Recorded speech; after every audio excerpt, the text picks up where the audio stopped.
call the mover to reply, but I'll give Honorable Otiende Amollo and one other member this side, then I call the mover to reply.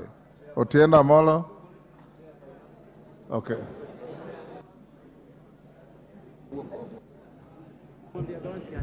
Thank you, Mr. Speaker. Yes. Mr. Speaker, this issue has various facets, but the first, which is of note, is the aspect that it increases the tax burden on Kenyans by a good 3%.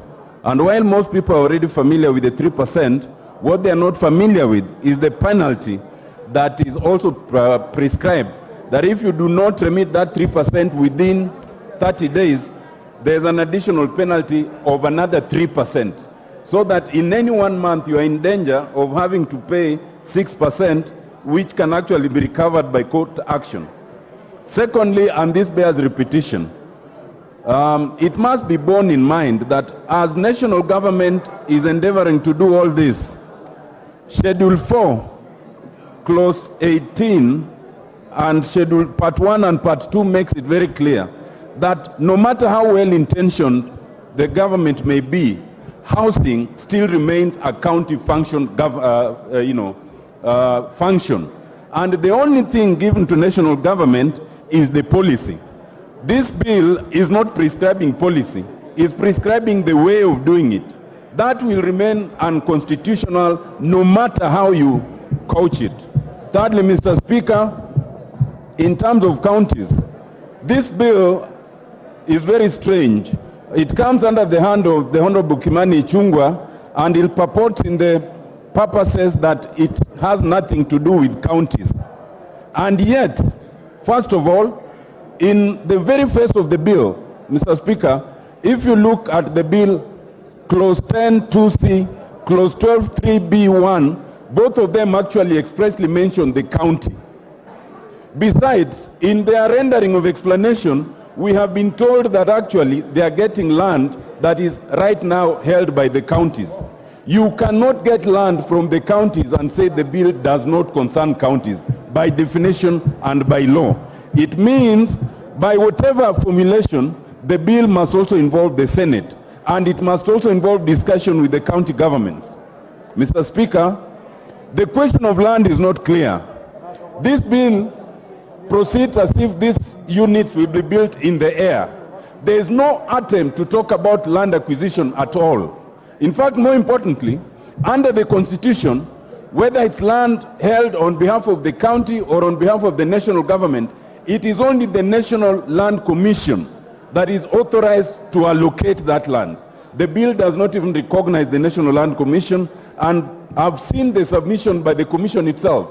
It was persuading the committee to have provisions on the process of land acquisition. Otherwise, you'll end up putting public money in land that is not even owned by the public. Mr. Speaker, this bill in a very serious manner makes several aspects that are very unclear. First, in terms of ownership. It does not make it clear whether we are talking of affordable ownership of houses or affordable rental of houses. It is totally confused. And if you look at Section 10 and 37 as read together, it's only talking about then paying a percentage of whatever, 10% actually, of whatever is deemed to be the worth of the unit. It doesn't say whether it's 10% represent the purchase price or the rental price.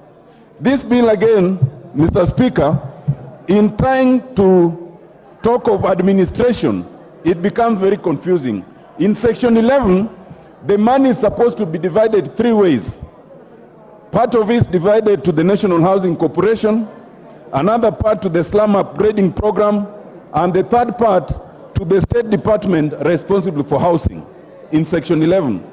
It then seeks to assume later in the bill that it is only the State Department and the board that is created that is administering the fund.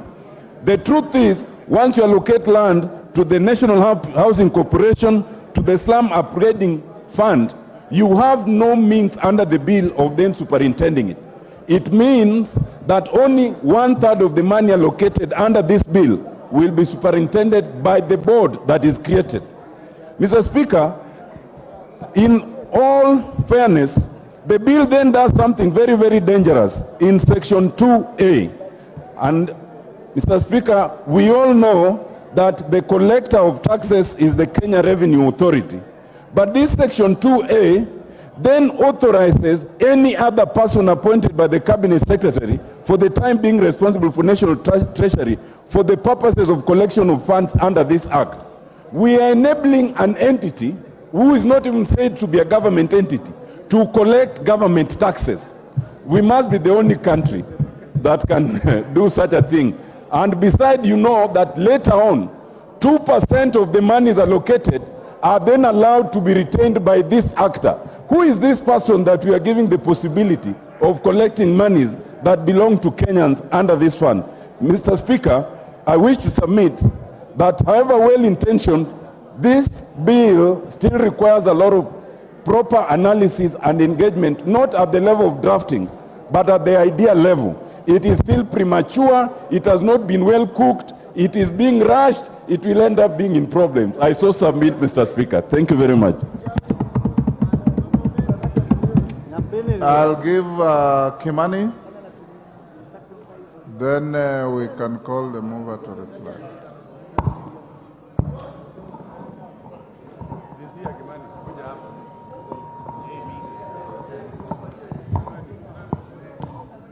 Yes, Kimani. Thank you, Mr. Speaker. We appreciate the debate that you've held this afternoon and the views held by, among others, the Honorable Otiende Amollo. And tomorrow, during the Committee of the Whole House, the Joint Committees of Finance and National Planning and that of Housing, Public Works and Urban Development will be putting across several amendments so that we align the fears that members of this Honorable House has raised. But a few of those things that I would like to reply to is, one, the issue or the question of the ownership of land and the transfer of these houses, or where these houses are built on public land and how they are transferred from public land to private land. One of the amendments we'll be moving tomorrow is an amendment to the Lands Act, is a provision that all the transfer of land from public to private will have to follow the Land Act, Honorable Speaker. The issue about penalties in terms of the times when these levies are levied to the relevant authority, we will also be promoting an amendment so that they in line with the Tax Procedures Act, so that the fines and the penalties that shall accrue as a result of late disbursement of these funds will follow the rest of the taxes as proposed by the as enshrined in the Tax Procedures Act. Honorable Speaker, one of the key amendments that we have done is we've created the fund. And now this fund, instead of trying to reinvent the wheel and them trying to implement these affordable housing programs, the bill proposes to use existing structures of governance, including county governments, including the National Housing Corporation, including the State Department in charge of housing, and other private entities that could be involved in the issue of affordable housing. So the monies are collected as a levy by KRA, they're taken into the fund, and then it is a fund that disburses these monies to the respective agencies. The agencies will implement the housing programs, and once the houses are complete, they are going to be transferred to the fund. And now it is now the fund that is going to distribute these houses to Kenyans, Honorable Speaker. The issue about whether to buy or rent has also been addressed in the amendment that will be moving tomorrow, that now provides that this affordable housing will be available for whether you want to buy or rent, Honorable Speaker. The issue of the 10% deposit, again proposed as a bill, is one of the things that we propose to delete tomorrow during the Committee of the Whole House, because we listened to Kenyans and they said that 10% proposed deposit is too punitive and might not be affordable to the majority of hustlers that want to get involved in this program, Honorable Speaker. Lastly, there was a fear that these houses will be taken by the rich at the expense of the people that should benefit from this affordable housing. And therefore, we'll also be proposing to have one ID, one KRA PIN, one house, so that we do not have people taking advantage of this particular program and going to invest in them at the expense of the hustlers that are benefiting from this program, Honorable Speaker. We have also clearly defined what an affordable house, and most importantly, Honorable Speaker, one of the things that came out of the public hearings is a need for institutional housing. we have a majority of the civil servants who are majority of the contributors to this kitty, like the police, like the teachers, like KDF, like lecturers, like even student accommodation, that now we are proposing to include an additional amendment to have affordable housing, including institutional housing, so that our students, for example, Honorable Speaker, the Technical University of Nairobi has a population of almost 20,000 students, but the number of hostels they have as an institution is less than 500. And this means that we have had mushrooming of slums around universities. If you go to Kenyatta University, the students there live in KM. If you go to University of Nairobi, there is a slum around all our institutions of higher learning. And therefore, the bill will propose to have a particular provision and a particular percentage going to institutional housing, especially targeting our civil servants, our teachers, our police officers, and most importantly, our students, so that the students can live near where they go to school and they can have a conducive place to learn and to acquire knowledge without having to go through slums, to be marked at night when going home, and the risk of them being, their hostels being, their rental houses being locked, and them even staying out of school, Honorable Speaker.